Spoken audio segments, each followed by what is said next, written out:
So I want to spend a couple minutes talking about toolpaths in VCarve. Now, for our purposes, there's really only three toolpaths that we're likely to use. One is the profile, another is the pocket, and then third is the VCarve. So I just threw something together here real quick so that we can look at the different toolpaths and talk about what they do. So for a profile toolpath, that's going to cut out around something or basically follow a line. So if we want to cut this out, we would select it. It turns purple there and dashed. Select our tool. That's going to be an end mill. In our case, we either have 1/8 inch or 1/4 inch. For cutout, lots of times we'll use 1/4 inch. It's a little bit stronger. We can go a little bit faster, and we don't have to worry about things breaking. We can also go deeper with the ones that we have. So I'll go with that. I'm not going to worry about any of this at the moment. Hit select. In this case, I would go outside because I want this to be the actual size, and hit calculate. When I do that, I can preview the visible toolpath, and you see that it cuts that out. Okay. We can also use that if we want to add something decorative. So we have this second oval in here, and let's say I want to do a toolpath, a profile. So I'm going to click on profile. Instead of selecting end mill, I'm going to select a 60-degree V-bit.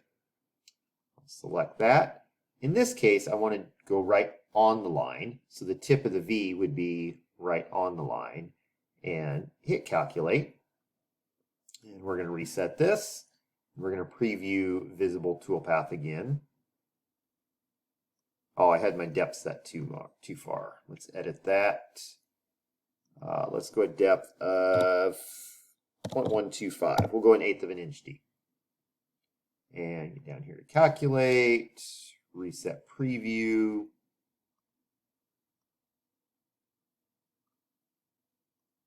There we go. And preview visible toolpath.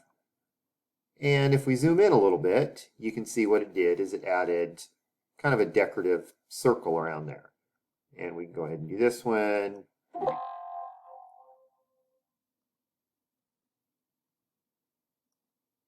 There we go. So if we did that, it would cut this out, and then it would do like an interior border, I guess we could call that. And that one we did with a V-bit. Okay, so that's profile. Profile follows a line. If we were to click on this one and do a profile, it would just follow each of those lines, but would not actually engrave inside of it. Okay. The next one that I want to talk about is a pocket toolpath. What a pocket toolpath will do is create a flat bottom pocket that is in between a pair of lines. Okay, so if I select these two lines, the outer oval and the inner oval, click on pocket, and I'm going to use an end mill again. In this case, we'll set our cut depth to 125. I'm going to use a 1/4 inch end mill just because it would go quicker. Hit select. Hit right here. We can either do offset where it starts in the middle and it goes out, or raster where it goes back and forth. In a lot of cases, we'll do offset. We don't necessarily have to. So I'm going to hit calculate. Reset preview. This one, let's preview selected toolpath. And you can see that's a flat bottom that goes around there. Okay. And then on this one, preview selected toolpath. Again, it didn't do a whole lot. It just made that flat bottom part right there. So that's one way that we could use the pocket toolpath if we want to create something that where it's like dished, where we've got a raised edge on it. Now I'm going to delete these two. I guess I have to click on them independently. There we go. Delete, there we go. And reset. Oh, I just deleted all of them. Awesome. The other thing that we could do here, so if this one is a profile, let's get that back since I accidentally deleted it. end mill. There we go. Select. Perfect. Oh, I made another goof up. This one, we're going to go 0.5 deep. There we go. So it goes all the way through. Now what I could do is just select this curve and do a pocket toolpath with that. So we'll go pocket. We're just going to use 1/4 inch end mill right here. That one I don't need on there. Oh, there we go. Let's remove that. That's a new change in the newer version of VCarve. So I'll select, we'll go 1/8 inch deep, hit calculate, preview selected toolpath, and you can see it makes that part dished. So if we did both of those, it would cut this out on the profile, and then we have the pocket that would clear this out in the middle. Now there's a couple other things that we could do with the pocket, but we're not going to get too much into that at the moment.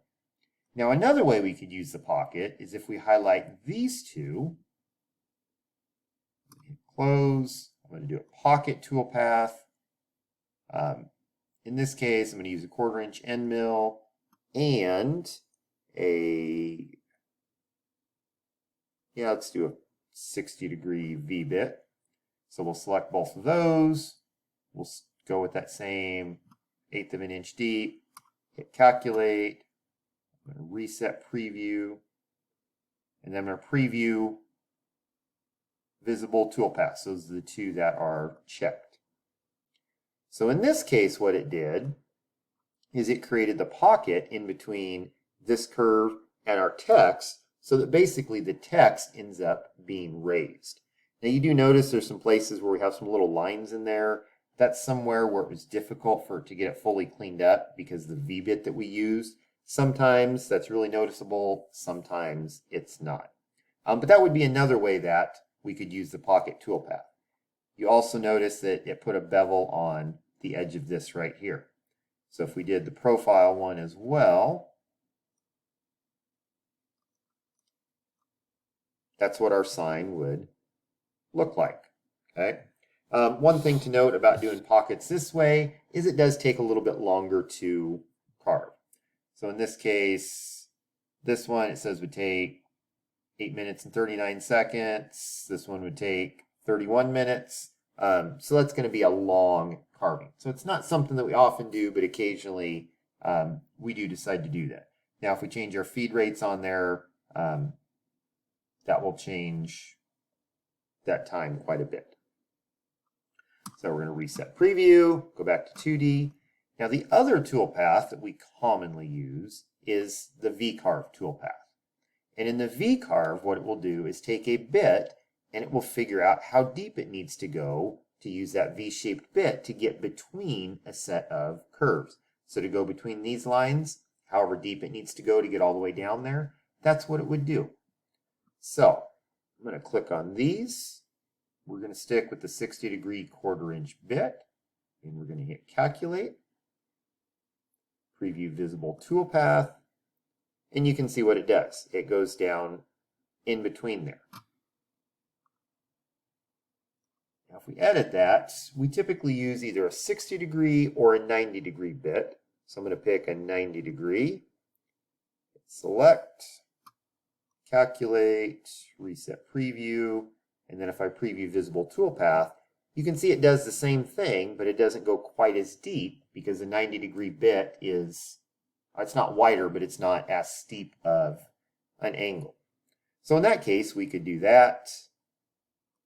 We could do our profile here and come up with a sign that cuts it out and has this in the middle. Or, again, like we kind of showed you, we could go a little bit crazy and we could add a pocket in here and then this part is raised or this part is lowered. So there's a lot of things that we can do there. But profile cuts on a line, pocket, reset, goes down to a flat depth in between a set of curves or in between a curve. And then we have our VCarve, which goes down between two sets of lines to a depth, and it comes to a point at the bottom. So profile, pocket, and VCarve, those are the most common toolpaths that we use in VCarve.